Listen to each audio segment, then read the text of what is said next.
அப்பா எங்களை ஆசீர்வாதம் பண்ணுங்கப்பா. ம் எங்க நல்லா இருக்குமா எந்திரிமா மாப்பிள்ள என் பொண்ணை கண்கலங்காம பாத்துங்க. சரிங்க மாமா வரேன். வாப்பலாம்.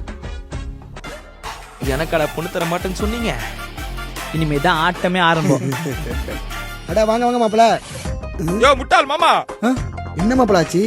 என்ன நினைச்சு நிக்கிறீங்க? எதுக்கு என்ன ஏமாத்துறீங்க? ஏமாத்திட்டமா?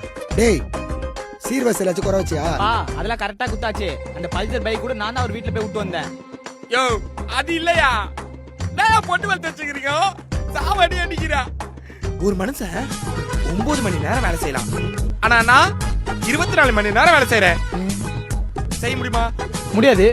ஆனா நான் பண்றேனே. உங்களுக்கு என்ன ரைஸ் இது? இப்படிப்பட்ட பொண்ணை என் தலையில கல்யாணம் கட்டி சாவடிக்கிறீங்க? நான் அப்பவே சொன்னேன், நீங்க தான் கேட்கல. நானும் என் தங்கச்சி பின்னாடி சுத்தாத்தன்னு உங்ககிட்ட சொல்லல. டேய் என் பொண்ணை யாருக்கு வேணா கட்டி கொடுப்பேன், ஆனா உனக்கு கட்டி கொடுக்க மாட்டேன். வெளியே போடா. அங்கிள், இன்னொரு தடவை என் தங்கச்சி பின்னாடி சுத்துறத பார்த்தேன், உனக்கு அவ்வளவுதான். நீ கேட்கல, அதை மாசா கெத்தா சுத்திட்டு இருந்த. இப்ப அனுபவி. ஓ மாமா, இப்பதான் பண்ணியா தலையெல்லாம் வலிக்குதியா இருக்கு. யோ மாமா அவன் வந்துட்டாயா? நாங்க போயிட்டு ஒழிஞ்சிக்கிறேனா? அவன் கேட்டா இல்லன்னு சொல்லு. அந்த ஆள் வந்தாரா? என்ன பாக்குறானுங்க? ஓ